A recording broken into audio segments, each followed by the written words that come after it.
All right, if you wondering like who is the next big kind of thing / Willett in bourbon, we're going to talk about that today a little bit.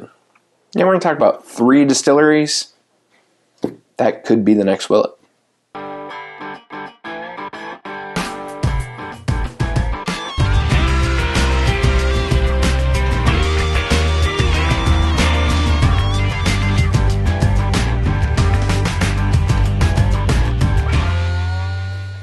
Welcome back to another edition of Bourbon Kingdom. I'm David. And I'm Zach. And today we are going to kind of talk about some up-and-comers who have, I think, star potential. Is that what you would call it? I don't know if it's star potential. It's different. Yeah. It's different. So, like, I think whenever you start talking to people, like, Willett's like a complicated brand, right? Yeah. Because, like, if you had to do, like, if you've been around somebody who's been around whiskey for a long time, they probably have some kind of top 10 pour that's a sourced Willett bottle, right? And sourced Willett bottle, yes. Be nice. And I'm being nice. But, like, so you look at Willett in the sense of, like, you know, can we debate prices and everything else? Yeah. But you know what? I'm going to say this about Willett right now, and I'm not saying this for whatever. Everybody's caught up to Willett. Everybody has caught up to the pricing of Willett. Yeah. And some of them have even surpassed it for what it is. So, like, I can't even be mad at Willett because it's like, this is what everybody's doing. Yeah. But I think Willett was like really that first brand of sourcing single barrels that was really cool, really popular, really great. Yeah. And so I think if a lot of people, in a lot really of ways, classy looking bottle, like there's a lot to it that, for a while. Yeah. So I think if there was brands who would like, there are definitely brands who would like to imitate it and be like that to piggyback off that type of success. Yeah. So, and we're going to talk about 3 of them today. Yeah. But before we do, make sure you hit that like, subscribe, notifications button. Check us out on Patreon, Instagram, TikTok, Facebook, all the fun socials. All of them. So the first one we need to talk about, and we don't have a bottle for it, which I didn't bring mine because all mine's packed up right now. Yeah. Is River Roots. And I think River Roots is actually really interesting. And by the way, this is like no particular order. I'm saving the last one that I think would actually be closer to it.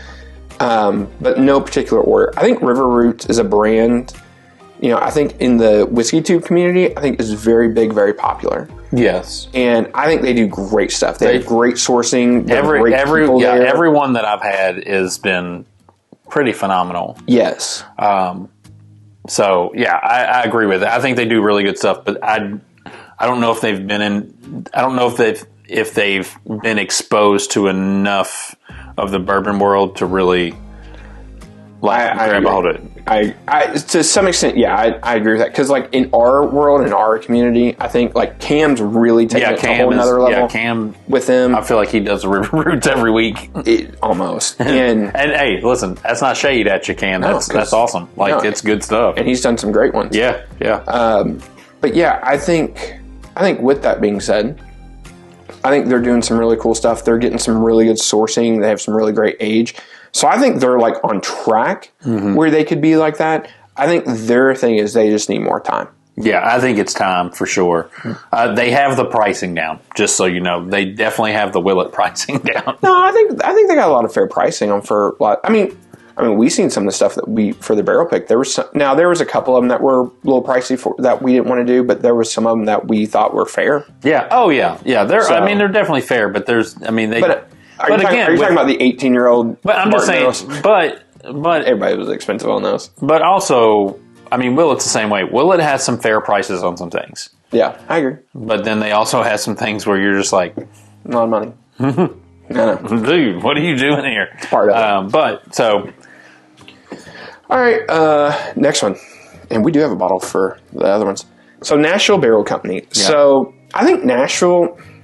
I was talking to Dave about this. I said, and I'm like, I don't want to say like their time has passed in the sense of filling that role because I think they're starting to do now blends and bigger blends and they want to focus a lot on that, which I understand.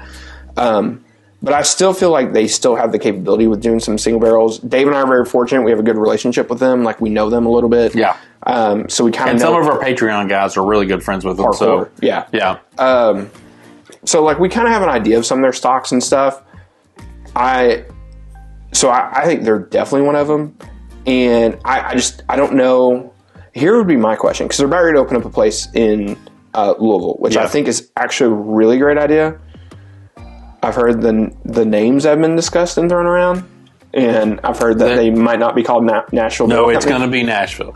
I was just down there. They said it is going to be Nashville Barrel Company. Yes. In Louisville. Yes. Okay, that would be a great idea, because I heard some other ideas. Yeah, no. It's going to be Nashville. Okay, good. I'm going to love to see how that works, because I think that's going to pop. I think that's going to help build. They already have a really great brand, solid brand, but I think it's going to help build their popularity. Because I still argue, for any brand that's not in Louisville right now, you should be in Louisville. Like, there's so many different brands that are popping off, going in there and stuff left and right. I just think, like, if you were going to build in one spot or put a shop in one spot, you want to be in Louisville. And Nashville has built their brand. I mean, they make really good stuff, top to bottom. They make really, really good stuff. Yeah. I was talking to him. I feel like this bottle right here. This bottle was. I mean, it's a 17-year American light whiskey. Again, it's American light whiskey. It's not everybody's cup of tea. No, but it's solid. It's great. But this is really, really good. Mm-hmm. And it was $140, I think. Yeah, out the door. Yeah, not bad at all. For hazmat American light. But I think the one thing that they haven't tapped in, and maybe it's just their choice, they've decided not to tap into it, but they've not done some sort of LE niche-y kind of thing that could push them up another notch, where it's like people are talking about people talk about Nashville, but they talk about how good Nashville is and all this other stuff. But I don't feel like there's been that one bottle where they're just like, you've got to have this. Well, talking to Casey, they figured out Fred Minnick. Because they literally make these blends, and I don't think they make it. They don't make the blends for Fred Minnick, but like every time they do these big blends, it is always like top 10, like 2 and 4. Well, and their Nash Tucky stuff is so good. Like, it's just really good, really solid stuff. Not crazy expensive. Well, or anything and like they have great relationships with where they source as well. Yeah, so that is true. I want them to do well, because I think what they do is so good. I mean, I wish nothing but success for them. Oh, yeah. But I don't know if they're going to get to that Willett level of things.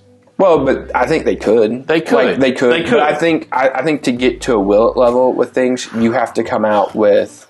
I mean, I think single barrels. Like, I think single barrels are. Yeah. I don't want to say the way. Yeah. But like, you have to just come out with these crazy source kind of single barrels. I get that. And the good thing is they have a ton of source. That's what they do. But. All right, and then I went to their place and hung out for a while, and yes, they have barrels everywhere. Yeah, everywhere, like literally from everywhere. Yeah. All right, last one. Rare character, Brookhill, Old Cassidy, whatever you want to call it, right? So I think in a lot of ways, the Brookhill line is starting to take off for them. You know, we got a lot of guys who we run with who are crazy about it. But they're really popping off. I had a great one this year. It's honestly one of the best things I've had all year was from the Evergreen brunch at KBF. Yeah. And it was called Brunch King in the bottle. And it's like, it's super dark. It's just darkness. I still haven't tasted that. It's so good. Well, it was cool because we could get one, then get the option to buy another one, or you could buy a different Brookhill. Yeah. And so I just bought 2 because I was like, I know what I love. I want this. Yeah. And it's like, it's honestly probably behind William Heaven Hill and then Jack Daniel's 10-Yard Hill. But it's probably my third favorite thing I've had all year. Yeah. So, but I think what they're doing, you know, from Dave and I, which Dave wasn't there, but we just did a pick with them. Which should be getting taken care of sooner or later. I got to talk to their brand manager and stuff like that. I think what they're doing is really smart. I think how they're thinking about things, like they're taking, because there's always that pull of being slow, building up. Yeah. Or expanding like crazy and then trying to catch up and everything. And I think they're expanding slow and trying to build up. Yeah. And I think between the Brook Hill line and the Rare Character line with the sourcing that they're getting, I think they have a very, very promising future. Yeah. With what some of their strategies are and stuff. So I actually have a lot of faith in them. I have a lot of faith in all three of these brands, by the way. But I just think what they're doing, especially with the Brook Hill, and honestly, what I think with the Brook Hill, what makes it so good is like they're just sourcing Heaven Hill. And the fact that you're getting some of this Ultra Age Heaven Hill sourced out, just not a lot of people are. Now, we can argue price of that because most of the Brook Hill bottles like $400, $350, $400. Yeah. But that's it's on par for everything else. I know. Except for, which again, we'll talk about in probably a video in the future, Jack Daniels and Buffalo Trace. But even with all of that stuff, right? It's just like, I think they have just this really amazing sourcing connection with Heaven Hill that they're getting stuff from right now. Yeah. And just really paying dividends to it. Yeah. And you know, you mentioned the name Pablo and people are like, oh, their ears perk up. And when you have something like that, that helps push to that next level of things. I agree. And he's a character. He has a great personality. Yeah. He likes to go and hang out and drink with people. Yeah. He's a lot like Smoke Wagon. Oh, yeah. Like Aaron? Yeah, like Aaron. Yeah, Aaron. Yeah. I agree. There's a lot of similarities you would see with like a brand, like a face of the brand. Yeah. And I think whenever you have a face of a brand like that, that obviously helps it grow, become more popular and stuff like that. I agree with that for sure. But yeah, all right. That's pretty much everything I got. Tell us what you think. Tell us where, like, you know, in your areas, because we know not everybody's around this area. So, like, in your area, what are these brands where you feel like they have like this potential of being super, like, almost like a cult-like following in some ways? You know, the one brand we didn't mention that I would throw an honorable mention to is Elkwood. Yeah, the bluegrass stuff. Yeah. They would probably, I don't think enough people know about them yet, but they would be up there too. We just drove past it on the way home from North Carolina. I was like, can we stop by Bluegrass before we go home? And we couldn't because we were trying to get home. But anyway, I think maybe we talk about them at some point because we've never really reviewed anything from them or really talked about them too much. But I agree. I think they are coming on that backside a little bit and really doing some of that stuff. So, all right. Well, tell us what you think. Tell us about your areas, what you think, and until next time, we'll see you. We'll see you.